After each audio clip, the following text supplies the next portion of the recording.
Sabe aquelas discussões sobre guerras no exterior? Pois é, a fonte que a gente vai analisar hoje defende uma tese bem diferente. Ela argumenta que o conflito mais importante para os Estados Unidos, na verdade, está acontecendo dentro de casa. Vamos juntos entender essa ideia da guerra interna do império?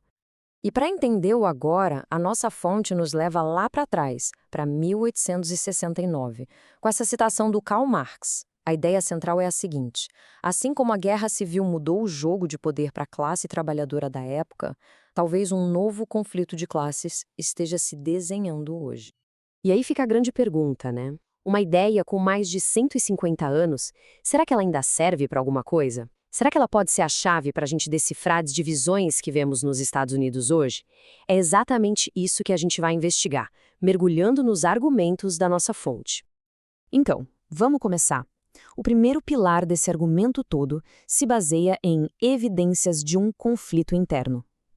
E o mais interessante é que ele não estaria surgindo entre países, mas dentro das próprias forças que deveriam, em tese, proteger a nação. O ponto crucial do autor é este aqui. Parece que está abrindo uma rachadura, uma divisão entre as forças militares estaduais e as agências do governo federal. A guerra, segundo essa análise, não seria mais em um campo de batalha distante, mas estaria começando, literalmente, em casa. E essa tensão toda ganha forma aqui, ó. De um lado, a gente tem a Guarda Nacional, que responde aos governos estaduais. Do outro, o ICE, que é uma agência federal. E a fonte aqui não mede palavras, viu? E chega a descrever o ICE como uma força que usa empreiteiros privados e compara as táticas deles às de sicários. Essa é a palavra do texto, sicários, assassinos de aluguel. Ok, mas quem está bancando essa tensão toda? O autor aponta o dedo para um aparato muito poderoso que mistura empresas e Estado. Ele dá até um nome para isso, a indústria da detenção. De acordo com a fonte, o que move essa engrenagem é a grana da indústria privada. É toda uma rede de empresas, incluindo até gigantes lá do Vale do Silício, que teriam um interesse financeiro direto em manter e até expandir esses centros de detenção. Tudo para lucrar, claro. E olha, o autor não fala isso da boca para fora. Ele dá nomes aos bois, cita empresas específicas, Geo Group e Core Civic na operação das prisões, e até a Palantir Technologies, que é uma gigante da área de dados. Isso ajuda a gente a ter uma noção do tamanho do que ele chama de ecossistema corporativo. E essa terceirização, segundo a fonte, é praticamente completa. Pensa em tudo, da segurança armada ao transporte, passando pela comida e até pelas inspeções que deveriam fiscalizar tudo estaria nas mãos de empresas privadas que no fim do dia querem o quê? Lucro. E aqui vem uma conexão que o autor acha fundamental. Ele argumenta que os mesmíssimos interesses corporativos que ganham dinheiro com a detenção de imigrantes também são os que lucram com o sistema de prisões privadas nos Estados Unidos. Ou seja, no fim das contas, é o mesmo dinheiro de empresa financiando dois sistemas paralelos de confinamento. Para tentar reforçar esse ponto de vista, o autor resolve olhar para a história. E ele traça um paralelo bem direto que é, sem dúvida nenhuma, a parte mais provocadora de toda essa análise.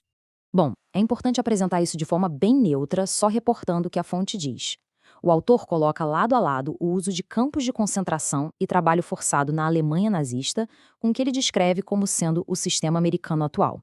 Ou seja, centros de detenção, trabalho prisional barato e a deportação de quem é visto como indesejável.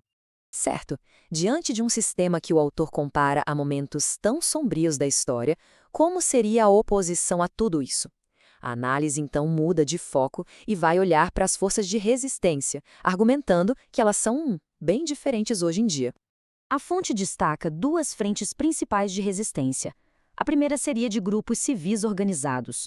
Já a segunda, essa o autor vê como um verdadeiro divisor de águas. É o poder da informação na nossa era digital. E esse aqui é um ponto-chave para o autor. Ele diz que se no passado a comunicação da resistência era, na palavra dele, asfixiada, hoje a informação simplesmente viraliza. Ações que antes ficavam nos bastidores escondidas agora são expostas para todo mundo ver, em tempo real. O silêncio e a cumplicidade, segundo ele, já não colam mais. E tudo isso nos leva à reta final da análise. Ela descreve o momento atual como um ponto de virada, sabe? Algo bem imprevisível e com muita coisa em jogo. Para quem escreveu o texto, a situação é como uma aposta de altíssimo risco. A sorte está lançada. A questão que fica no ar não é se vai haver uma reação, mas sim quem é que vai sair por cima nessa disputa de poder? E para fechar, a análise volta para sua inspiração lá do começo, o Karl Marx. O argumento fecha o ciclo, sugerindo que a solução para esse conflito todo talvez dependa da capacidade da classe trabalhadora de se tornar, como diz a citação, um ator independente no palco da história. Uma ideia para se pensar, não?